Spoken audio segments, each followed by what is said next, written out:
ভাইয়া, আমাকে এক প্যাকেট কন্ডম দেন তো। কি কইলেন আপা? আরেকবার কইবেন, বুঝবার পারি নাই। কন্ডম বুঝতে পারছেন নাকি আরেকবার বলা লাগবো? আপা, আপনারে আমি আগেই মনে করছিলাম আপনি এই লাইনের। আপনি প্রতিদিন রাইড করে যান না, আপনারা দেখেই আমার সন্দেহ হয়েছিল। লজ্জায় কিছু কইতে পারি না। আজকে যখন আপনার লজ্জা ভাঙছে না, সাহস করে কইয়া দিলাম। দাঁড়ান, ভালো ফ্লেভারেরটা দিচ্ছি। আপা, এটা খুবই উন্নত মানের, আর ফ্লেভারটাও খুবই চমৎকার। এই এক প্যাকেটে কি সর্বোচ্চ তিনটাই থাকে? কি যে কন আপা, একদিনে তিনটার বেশি লাগে না। তাই কোম্পানি বুদ্ধি কইরা ওই তিনটার প্যাকেট করছে। বলতে হবে কোম্পানির বুদ্ধি আছে। এই দেখেন না, 60 টাকায় মানুষ কত বড় ঝামেলা থেকে মুক্তি পাচ্ছে। এই ঝামেলা থেকে মুক্তি দেওয়ার জন্য আমার মনে হয় আপা, পরকালে ওরা ঠিকই সব পাবে। কি কন আপা? হয়তো পাইবো। আচ্ছা, আপনি আমার আরেক প্যাকেট দেন।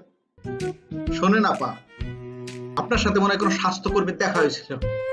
এই একটা ভালো কাজ করছেন। আপনার শরীরে কোনো ঝুঁকি থাকলো না, আর কাস্টমারও নিরাপদ থাকলো। আচ্ছা, এখন দাম কত হয়েছে তাই বলেন। 120 টাকা।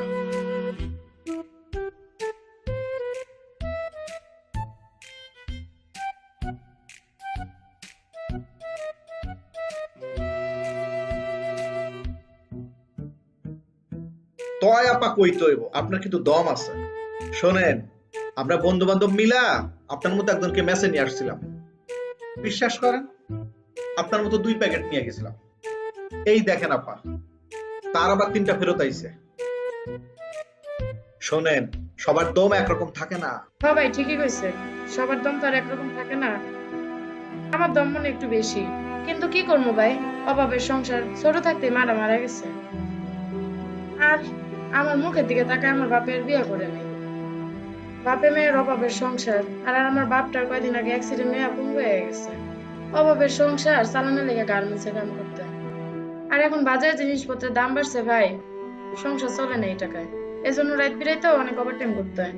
হ্যাঁ আপা, ভালো সিদ্ধান্ত নিছেন। গরিব মানুষের আবার ইজ্জত কি?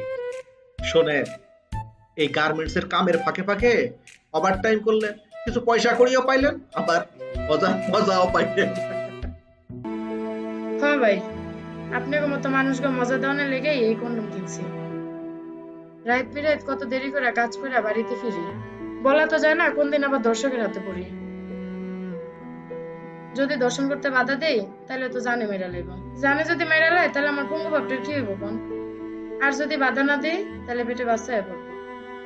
এমনিতেই দুইজনের সংসার চালাইতে পারি না, আবার যদি সংসারে যদি একটা যারো সন্তান হয় তাহলে এই ঝামেলা কে বইবো ভাই কোন? আর 2 প্যাকেট কিনছে বললেন না, আপনাদের তো আবার ভাই দল বেঁধা দর্শন করতে ভাল লাগে, বেশি মজা পান।